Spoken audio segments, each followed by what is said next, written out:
So that's it, my father said with a small laugh, raising his glass in front of the entire room. Victoria gets the 4 million. And Eleanor? Well, she gets a lesson in what happens when you don't try hard enough. The words floated across the dining room like they were harmless, like they were just another one of his dry jokes. But no one laughed quite the way they usually did. My mother smiled politely, the way she always did when she wanted something awkward to disappear. My sister Victoria leaned back in her chair, crossing her legs with the kind of quiet confidence that only comes from knowing you've already won. Around us, relatives lifted their glasses, pretending the moment was celebratory, but I could feel the weight of every pair of eyes drifting toward me for a second longer than necessary. The Whitmore family dining room had always been designed to impress. The mahogany table stretched nearly 12 feet long, polished so perfectly that the chandelier lights shimmered across its surface. Crystal glasses, white linen, the smell of roasted salmon and lemon butter still hanging in the air. My father liked to host dinners that felt important. Dinners where business partners and distant cousins could all witness the success he'd built over 40 years running Whitmore Industrial Logistics. Tonight was supposed to be one of those evenings. His 75th birthday. A celebration of legacy. Instead, it had turned into something else entirely. Victoria lifted her glass toward him with a bright smile. To Dad, she said. And to the future. Everyone echoed the toast. Everyone except me. I kept my hands folded in my lap, staring at the faint reflection of the chandelier on the table while the sound of glasses clinking filled the room. For $1 million. Just like that. Announced between the appetizer and dessert as if it were nothing more than another family update. My sister noticed my silence. Of course she did. Victoria always noticed things like that. She tilted her head slightly, the corner of her mouth lifting just enough to show she was enjoying herself. Don't look so surprised, Ellie, she said lightly. You know Dad always believed in rewarding ambition. A few people chuckled quietly. My father nodded in agreement. Victoria took risks, he added. She built something for herself. That's what success looks like. I didn't argue. I didn't remind him that when Mom was sick 5 years ago, I was the one who moved back home to help her through months of doctor visits and physical therapy. I didn't mention the weekends I spent helping him organize company records when his eyesight started getting worse. Those things had never counted in his version of ambition. My sister's version was easier to measure. Manhattan apartment. Venture capital job. A sports car that probably cost more than my entire yearly salary. My mother finally looked at me then, her expression soft but distant, like someone watching a stranger struggle to remember their name. You'll find your way eventually, Eleanor, she said gently. Not everyone moves at the same pace. The conversation drifted on after that. Someone asked Victoria about her new penthouse in Soho. Someone else asked Dad about retirement plans. The room filled with the comfortable rhythm of people who had already decided what my story was supposed to be. The quiet daughter. The disappointing one. The reminder that not every child turns out the way successful parents hope. I sat there for another 20 minutes, listening to forks against plates and polite laughter echoing off the walls I'd grown up staring at. But something about the way Victoria had said one particular sentence kept replaying in my mind. Just before dessert arrived, she leaned closer to Dad and said it again, casually, like it meant nothing. I'm glad the lawyer finally finished the paperwork. I didn't say anything then. I didn't ask what paperwork she meant.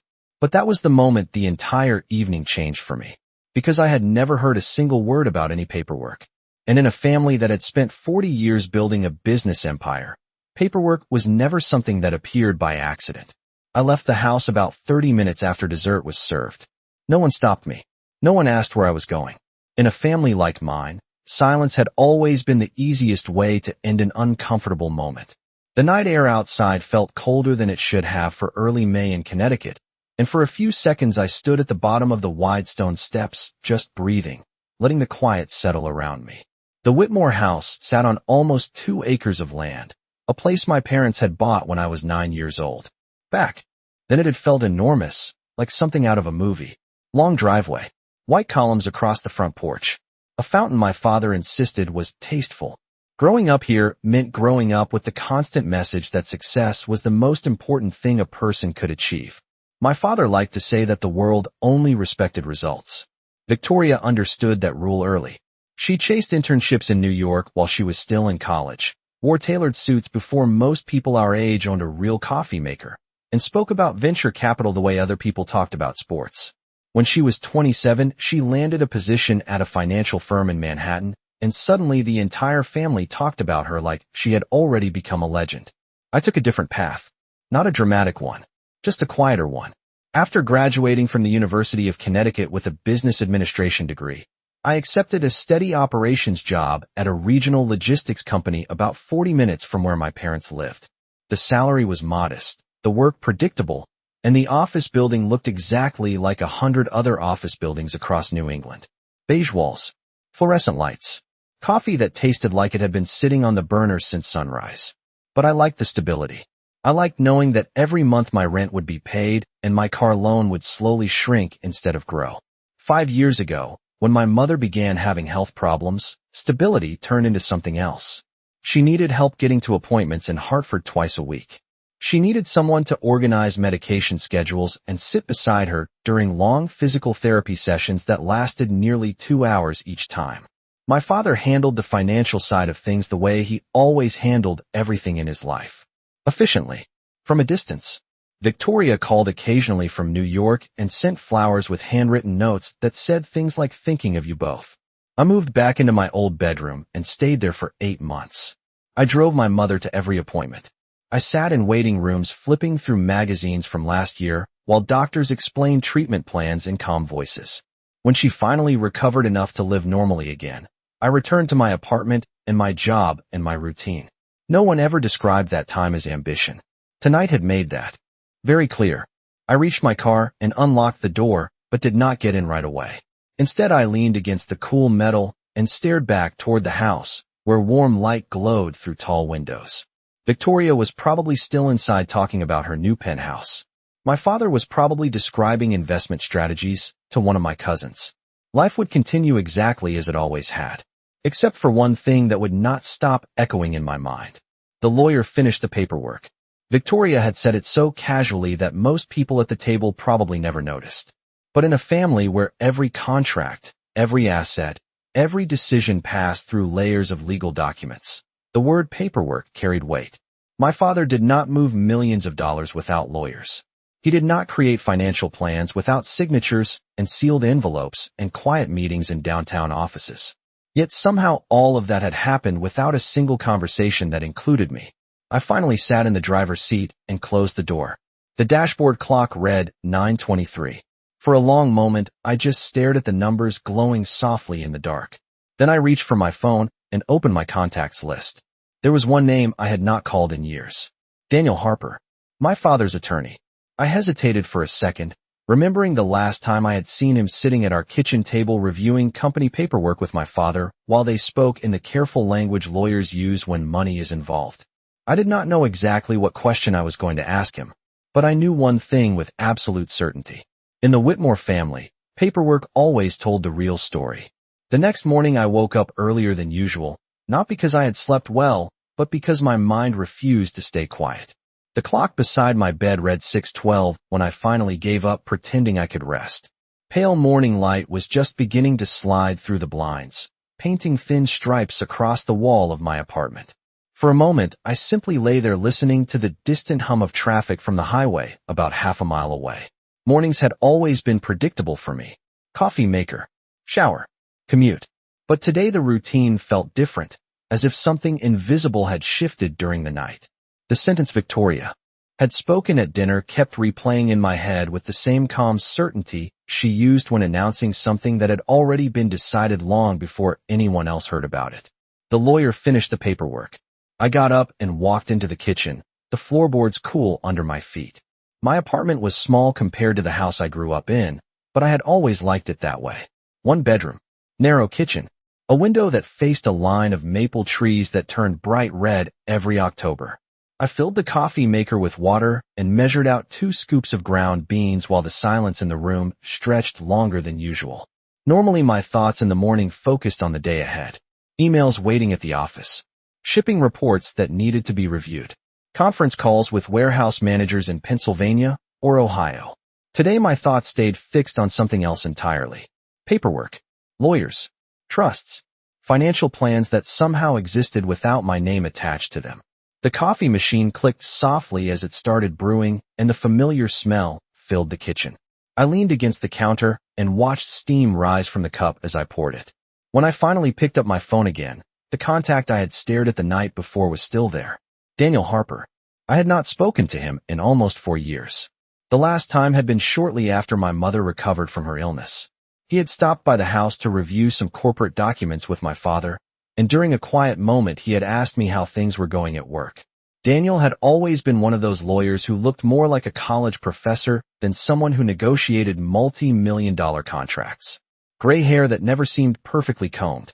Thin glasses that slipped down his nose when he read documents. Calm voice that rarely changed no matter how complicated the conversation became. He had known our family for decades. Long enough to watch Victoria and me grow from children running through the backyard into adults sitting across conference tables discussing business strategies. Which meant if anyone understood the way my father handled legal matters, it would be him. I took a slow sip of coffee and finally pressed the call button before I could change my mind. The phone rang 3 times. On the 4th ring, a familiar voice answered. "Good morning, this is Daniel Harper." His tone sounded exactly the same as I remembered, steady and professional. For a second, I almost ended the call, unsure how to explain why I was reaching out after so long. But the memory of last night returned quickly. The laughter around the table. The $4 million announced like a trophy. I cleared my throat gently. "Good morning, Daniel. This is Eleanor Whitmore." There was a brief pause on the line before his voice returned, slightly warmer now. "Eleanor, it has been a while. I hope everything is all right." I stared out the kitchen window at the quiet street, while choosing my words carefully. "I think I just have a question about something that came up last night." Another small pause followed. "What kind of question?" I wrapped both hands around the coffee mug, feeling the heat against my palms. "The kind that starts with paperwork that I did not know existed." Daniel did not answer immediately after I said that. The silence on the line lasted only a few seconds, but it felt longer, the kind of pause that happens when someone suddenly realizes a conversation is about to become more complicated than expected. Finally, he spoke again, his tone slower now, more careful. "What kind of paperwork are you referring to, Eleanor?" I walked to the small table near my kitchen window and sat down, staring at the steam rising from my coffee while I chose my words. Last night, my father hosted a family dinner for his birthday. During the conversation, my sister mentioned that the lawyer had finished the paperwork. She said it like it was something important, something that had been planned for a long time. Daniel did not interrupt, so I continued. Later in the evening, my father announced that Victoria would receive $4 million from a family investment account. It sounded like a decision that had already been finalized. Another pause followed. When Daniel spoke again, his voice had changed slightly, not alarmed, but focused in a way that reminded me of how people sound when they begin reviewing a contract line by line. "I see," he said quietly. "And you were not aware of any documentation connected to that decision?" "No," I replied. "I was not aware of anything. I had assumed if there was a trust or distribution plan, my parents would have at least mentioned it to both of their children." Daniel exhaled softly on the other end of the phone, the sound barely audible, but noticeable enough to tell me he was thinking carefully. "Eleanor," he said after a moment, "I need to clarify something before we go further. I have handled legal work for your father's company for many years. However, certain personal financial structures are sometimes organized separately from corporate legal counsel. That means there are situations where I may not be directly involved in every document your father signs." His explanation was polite, professional, and exactly what I expected from a lawyer who had spent his entire career choosing words carefully. Still, something about his tone made me sit up straighter in my chair. "I understand that," I said. "But you have advised my father on family trusts before, correct?" "Yes," Daniel replied.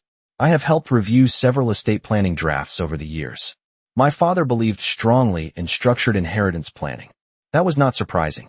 Robert Whitmore built his company the same way he approached everything else in life. Layered protections, detailed contracts, backup plans for every possible outcome." What surprised me was what Daniel said next. "Eleanor, before you called this morning, I was actually reviewing a set of documents connected to your family." My hand tightened slightly around the coffee mug. "What kind of documents?" Daniel hesitated again, not because he was unsure, but because he was deciding how much information he could responsibly share without seeing the full file. A trust revision that was filed approximately 18 months ago, he finally said. The revision included several asset distribution notes connected to an investment portfolio. I felt a small knot form in my stomach. Did that revision mention my name anywhere? The silence this time lasted longer than the previous ones. Long enough for me to hear the faint sound of papers moving on his desk. When Daniel spoke again, his voice carried a trace of surprise that had not been there before. That is interesting, he said slowly. Because according to the version of the document I reviewed earlier this year, Eleanor, your name does appear in the paperwork, just not in the place most people would expect. For a moment, I did not say anything. I simply stared at the kitchen window while Daniel's last sentence settled slowly in my mind. My name appears in the paperwork, just not in the place most people would expect. The words sounded simple enough, but something about the way he said them made the room feel quieter than it had been a moment earlier. I set the coffee mug down carefully on the table. Daniel, I said, what exactly does that mean? On the other end of the line, I heard the faint rustle of paper again, followed by the soft clicking sound of a keyboard. When he spoke, this time his voice carried the patient tone of someone reading from a document that needed to be interpreted carefully. According to the trust revision filed 18 months ago, your parents established a multi-layer family trust structure connected to several investment accounts and a portion of the Whitmore Industrial Logistics ownership shares. That was not surprising. Families with businesses like ours almost always organized assets through trusts for tax and estate planning purposes. What mattered was how those trusts were written, who controlled them, who benefited from them, and most importantly, who understood them. Daniel continued speaking in the calm, methodical rhythm lawyers use when explaining complicated things to people who might not expect the answer they are about to hear. The first layer of the trust includes a distribution account currently assigned to your sister. That appears to be the $4 million mentioned during your family dinner. The account is structured as a direct beneficiary distribution scheduled to activate once certain conditions are met. I leaned back slightly in the chair. That sounded exactly like the announcement my father made the night before. Victoria gets the $4 million. Simple, clean, public. The kind of financial gesture that made perfect sense in front of a room full of relatives. But Daniel had not finished speaking yet. However, he continued, the same document includes a secondary structural provision connected to the primary trust entity itself. I frowned slightly. What does that mean? Daniel paused for a moment, as if deciding how to simplify something that normally required several pages of legal explanation. In simple terms, Eleanor, your sister appears to be the beneficiary of a specific investment distribution, but the legal authority connected to the larger trust is assigned differently. The silence that followed stretched longer this time. I could hear the faint ticking of the clock above my refrigerator while my brain tried to understand what he was implying. Assigned differently how? When Daniel answered, his voice carried a note of quiet surprise that he was clearly still processing himself. According to the documentation in front of me, the controlling trustee authority for the Whitmore Family Trust is listed under your name. I blinked slowly. That does not make sense. My father would never structure something like that without telling me. Daniel cleared his throat gently. That may be true, but the document appears valid. The signature page shows both of your parents approving the revision, and the trustee designation line clearly states Eleanor Whitmore as the acting controlling trustee if certain conditions occur. The words hung in the air between us. Acting controlling trustee. I stared down at the grain of the wooden table while my thoughts tried to catch up with the conversation. If that was true, then the announcement at dinner last night had only revealed part of the story. A very carefully chosen part. Daniel spoke again, his voice quieter now. Eleanor, there is one more detail in this trust revision that you should probably know about. I looked back toward the window as the morning sunlight grew brighter across the street outside. What detail? He hesitated only briefly before answering. The clause that activates the trustee authority connected to your name does not begin immediately. It activates after a triggering financial event occurs. And based on the structure I am seeing here, that event may already be very close. I did not answer right away. The phrase triggering financial event echoed in my mind, like something pulled from a contract written in language that was meant to sound calm, while hiding consequences most people would not notice at first glance. I looked down at the table again, tracing the faint scratch marks in the wood that had probably been there since the day I moved into the apartment 3 years ago. "Daniel," I said quietly, "what kind of event are we talking about?" On the other end of the line, I heard him shifting papers again, the steady sound of someone double-checking details before speaking. "The document describes it as a financial threshold trigger connected to the trust's primary investment accounts," he said. "That means certain transfers or withdrawals activate a change in authority inside the trust structure." My stomach tightened. Slightly. "You mean if money moves?" "Yes," Daniel replied.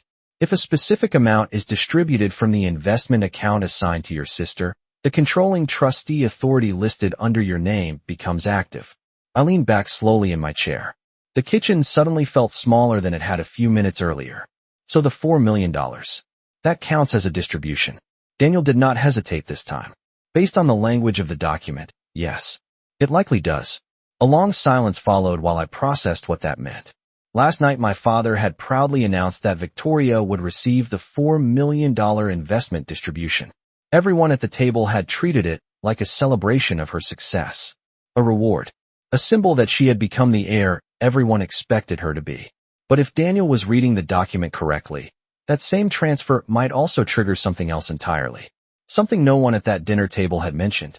Daniel spoke again, his voice still calm, but now carrying a faint edge of curiosity. "Eleanor, there is something unusual about the way this trust is structured. Most families place the beneficiary and the trustee authority in the same branch of the document. In this case, the two roles appear deliberately separated." I rubbed my temple gently while thinking about my father. Robert Whitmore had always loved complex systems, corporate structures, tax strategies, layered agreements that protected every asset he owned.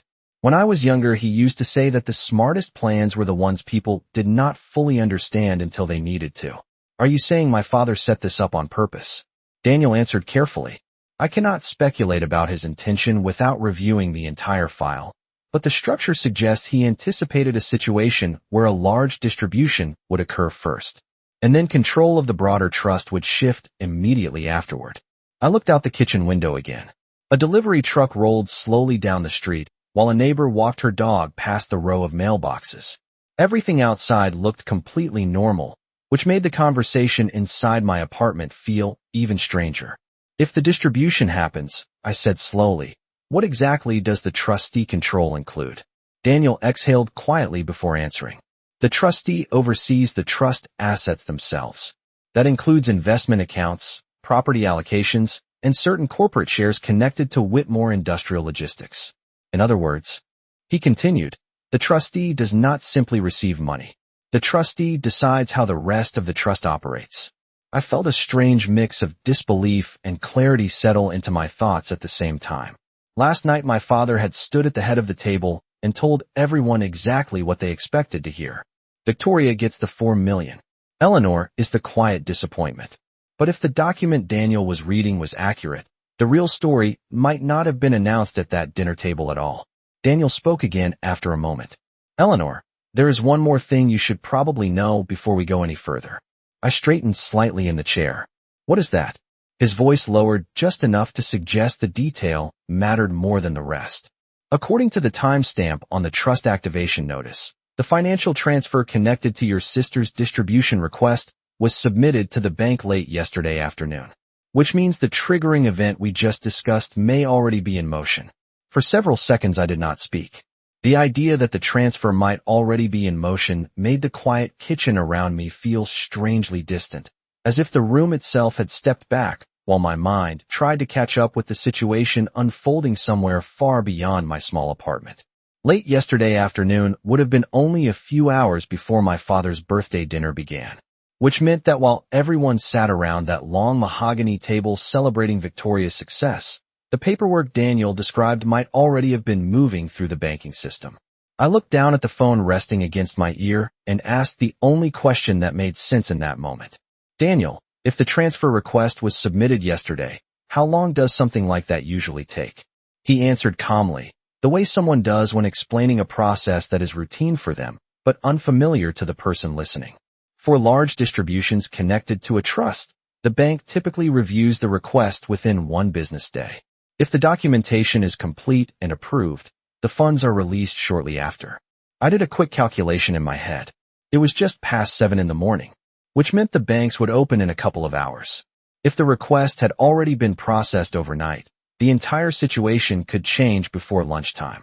Daniel continued speaking in that steady voice that never seemed to rush. The more important part is not the distribution itself, Eleanor.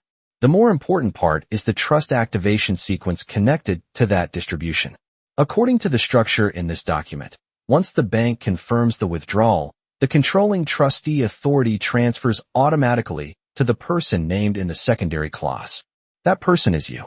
I stood up slowly from the chair and walked toward the window, watching a school bus stop at the corner while children climbed aboard carrying oversized backpacks. Their voices drifted faintly through the glass as the bus doors closed and the vehicle pulled away again. Everything outside continued moving through an ordinary weekday morning, completely unaware that a legal structure written months earlier might already be shifting control of my family's financial future. Daniel, I said carefully, have my parents contacted you about this trust recently? Another quiet pause followed. Not directly, he replied. However, I did receive a notification from the financial institution associated with the trust late yesterday evening. It was an automated message confirming that a large distribution request had been submitted for review. I felt my pulse quicken slightly. For $1 million. Exactly the amount my father announced at dinner. Daniel cleared his throat gently.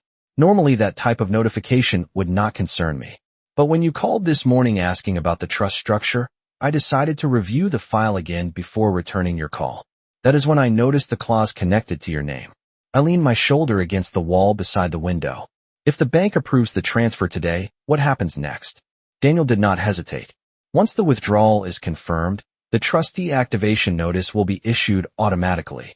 That means the financial institution will recognize you as the controlling trustee for the Whitmore Family Trust. I closed my eyes briefly while absorbing the weight of those words. Controlling trustee. The same quiet daughter who sat silently at the dinner table while relatives laughed about ambition and success. The same person my father had described as someone who simply needed to learn life lessons. Daniel spoke again, his tone thoughtful now. Eleanor, there is something else I noticed in the document while we were speaking. Something that may explain why the trust was structured this way. I opened my eyes and looked out at the brightening morning sky. What did you notice? The clause that activates your authority, he said slowly, includes a specific note written by the person who drafted the revision. A short statement that usually appears when someone wants the trustee to understand the intent behind a complicated structure. I felt a quiet tension settle into my chest. What does the note say? Daniel's voice lowered slightly as he read the line from the document in front of him. It says the trustee authority will pass to Eleanor Whitmore once the primary beneficiary demonstrates financial independence through a major distribution event. And then there is one final sentence attached to that note. A sentence written directly by your father.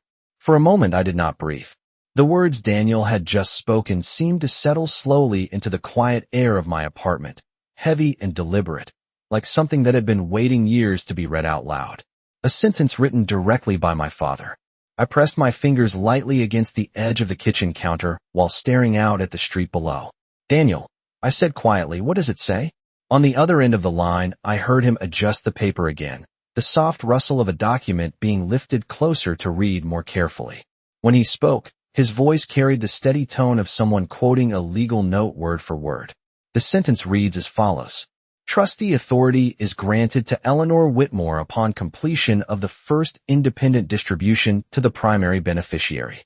The intent of this clause is to ensure that the person responsible for long-term stewardship of the Whitmore Family Trust is the one who understands restraint rather than reward. I felt my chest tighten slightly as the meaning of those words settled into place. Restraint rather than reward. That sounded exactly like something my father would write. When Victoria and I were younger, he often spoke about discipline the same way other parents talked about talent. He believed success came from control. Control of money. Control of decisions. Control of emotion. For years I assumed he admired Victoria because she chased opportunities so aggressively. Apparently that admiration had limits he never mentioned at the dinner table. Daniel spoke again after a moment. There is a second line beneath the note, Eleanor. It appears to be an additional comment attached to the revision. I closed my eyes briefly before asking the question I already suspected I would not like hearing. What does the second line say? Daniel read slowly. The trustee must demonstrate patience and long-term judgment. If the distribution event occurs, it confirms that the beneficiary has chosen independence over oversight. At that point, the trust must be guided by the individual who values preservation over expansion. I opened my eyes again and looked around my quiet apartment. Beige walls, small dining table, a bookshelf filled mostly with old textbooks and a few novels I never finished reading. Compared to Victoria's Manhattan penthouse or the massive house where my parents still lived, my life probably looked modest to most people. Safe, predictable, the kind of life my father once described as lacking ambition. Yet somehow that same quiet life had ended up written into the legal structure controlling millions of dollars in family assets. Daniel's voice broke the silence again. Eleanor, I want to be very clear about something. The language in this document does not suggest that your sister loses her distribution. The $4 million appears to remain hers. However, once the bank confirms the transfer, the trustee authority described here becomes active, which means the management of the remaining trust assets would legally pass to you. I leaned back against the wall beside the window. Remaining assets. The Whitmore Family Trust included far more than a single investment account. My father owned commercial properties connected to the logistics company, long-term stock portfolios, and several subsidiary business holdings that had been built over decades. Daniel cleared his throat softly. I cannot see the exact total value from this summary page, but the trust appears to control a significant portion of your family's long-term financial structure. I exhaled slowly. And Victoria does not know about this clause. Daniel answered immediately. Based on the conversation you described last night, it seems unlikely. If she understood the activation clause, she might have been less enthusiastic about announcing the distribution.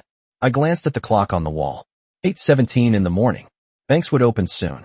The transfer request my father submitted the day before might already be waiting for approval somewhere inside a quiet office downtown.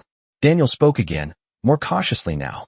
Eleanor, once the bank processes the transaction, the trustee confirmation notice will be issued automatically. That notice would identify you as the controlling trustee for the Whitmore Family Trust. I looked back toward the bright morning sky outside the window and asked the only question that mattered now. Daniel, when the bank opens this morning, who receives that notice first? He paused briefly before answering. According to the document, the first notification is sent to the acting trustee listed in the clause. That means the message would be sent to you. For a long moment after Daniel said that, I simply stood there holding the phone while the quiet hum of the refrigerator filled the kitchen. The notice would be sent to me first. Not to my father. Not to Victoria. To me. The idea felt strange, almost unreal, like being handed the keys to a building I had been told my entire life did not belong to me. I walked slowly back to the small table and sat down again, glancing at the clock on the wall. 8:29. Banks would open in less than 30 minutes. Daniel, I said carefully, if the bank processes the transfer this morning, how will I know the trustee authority is actually activated? His answer came calmly, the way someone explains a process they have seen happen many times before. You will receive an official notification from the financial institution that manages the trust accounts.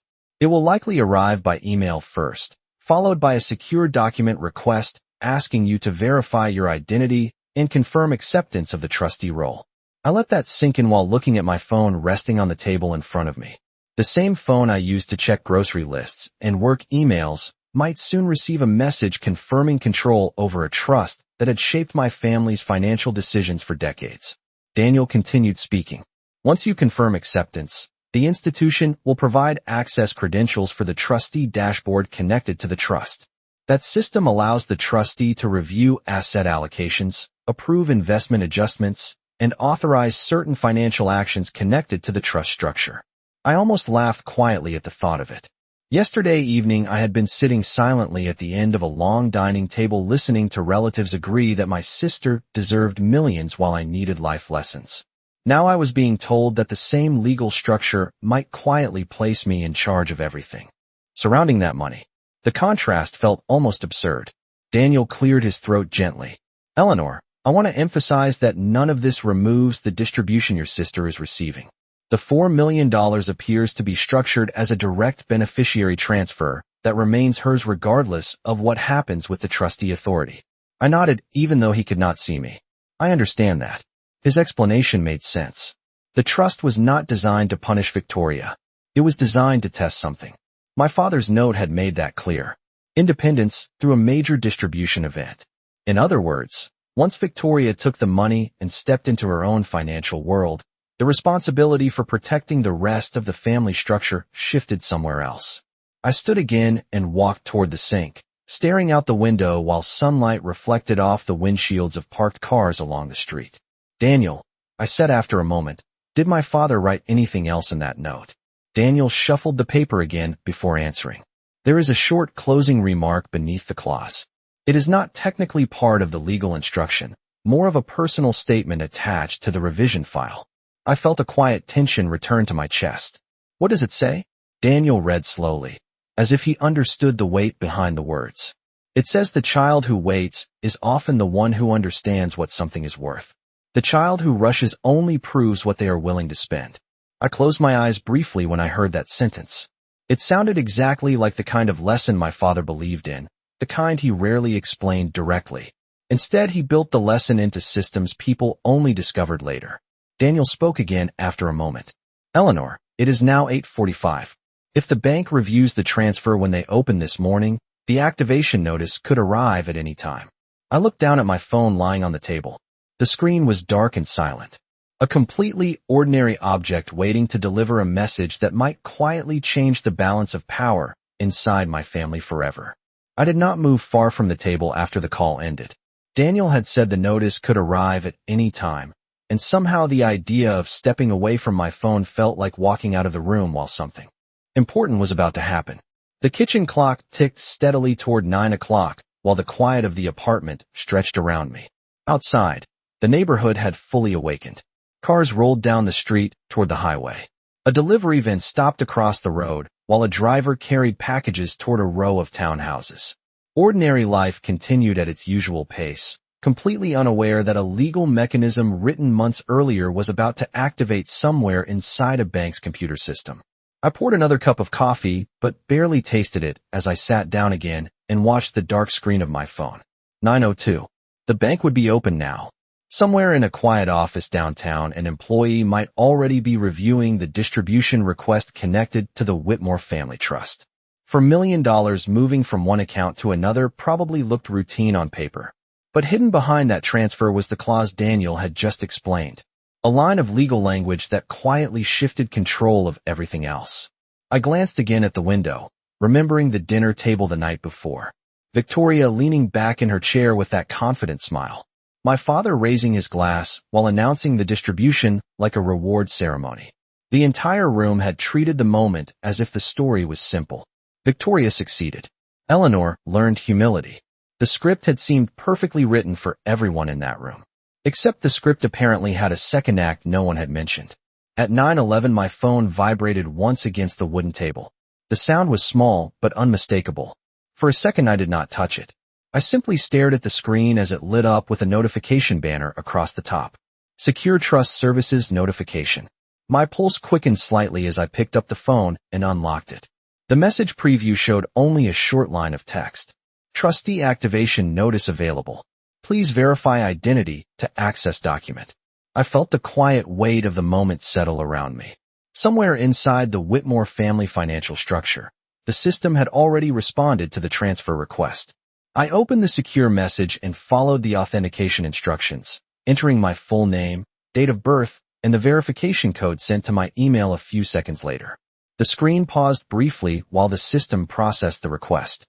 Then a document icon appeared with the official letterhead of the financial institution managing the trust. I opened it slowly. The first line confirmed exactly what Daniel predicted. The Whitmore Family Trust had recorded a completed distribution transaction at 9:07 that morning. The second line followed immediately beneath it. In accordance with the governing clause attached to the trust revision filed 18 months earlier, controlling trustee authority had now transferred to Eleanor Whitmore. I sat there silently while reading the paragraph again just to be certain I understood it correctly.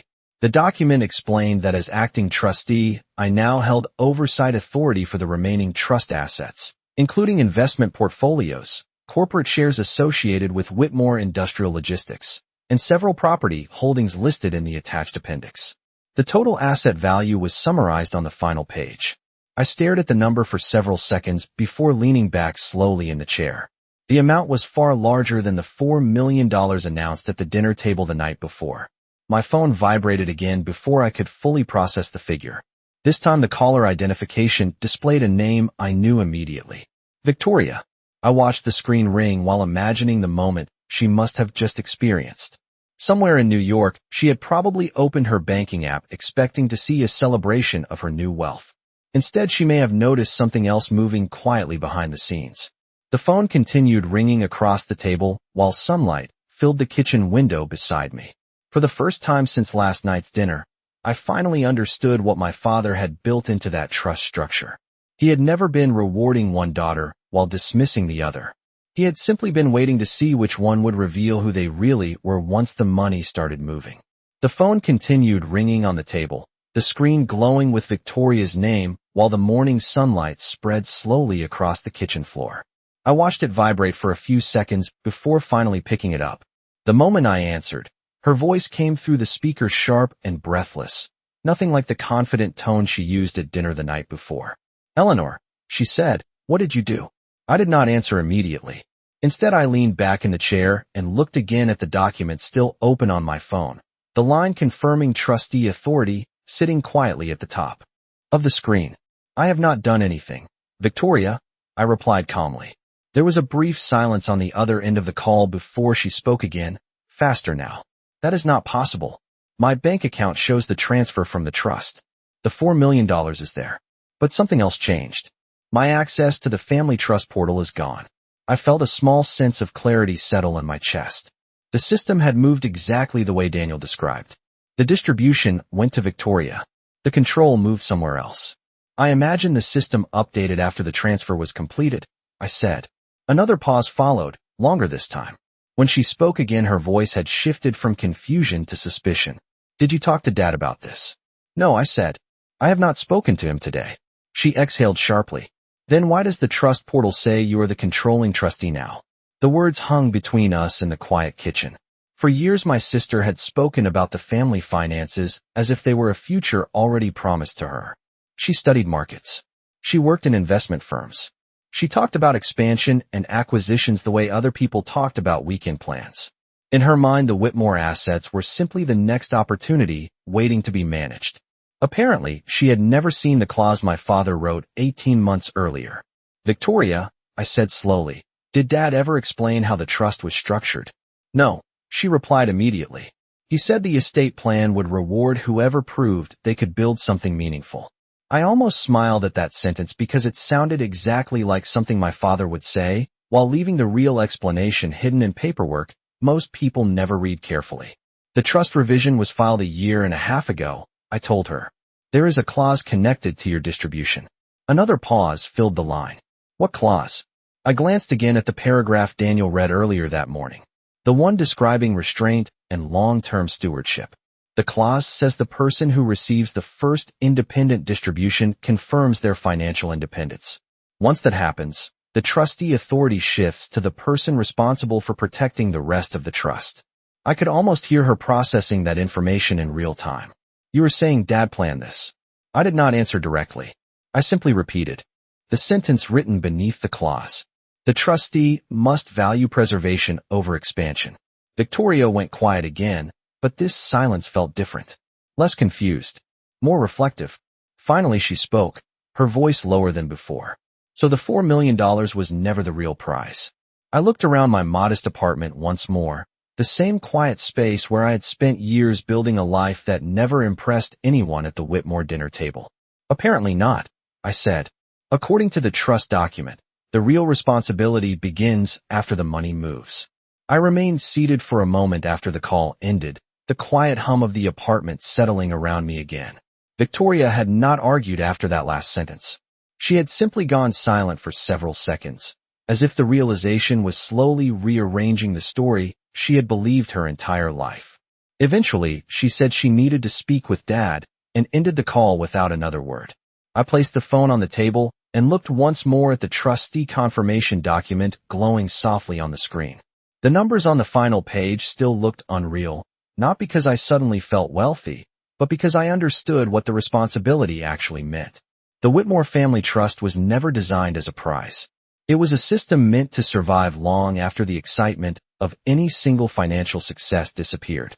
My father had spent 40 years building Whitmore Industrial Logistics into something stable enough to support multiple families, dozens of employees, and several communities connected to its shipping routes.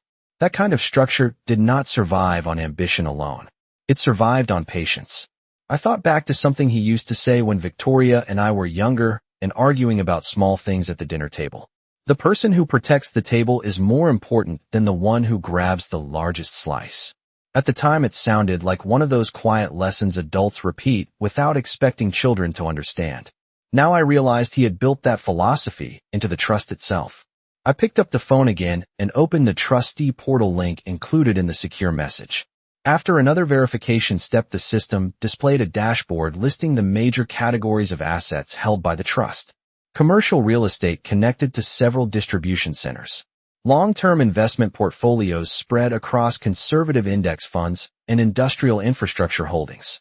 Corporate shares tied directly to Whitmore Industrial Logistics. The total value listed in the summary section explained why my father had been so deliberate with the legal structure. This was not money meant to be spent quickly. It was something meant to endure. Decide which daughter deserved more money. He was deciding which one understood what money was actually for. I stayed at the kitchen table long after the call with my father ended, the trustee dashboard still open on my phone while the quiet morning continued outside my window. The sun had risen higher now, reflecting off the rooftops across the street and casting long bright shapes across the wooden floor. Everything looked exactly the same as it had the day before.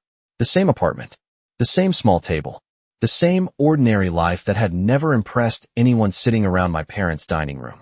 Yet something fundamental had shifted beneath the surface of that ordinary life. The system my father built had quietly moved into its next phase. For years I believed the story our family told about success.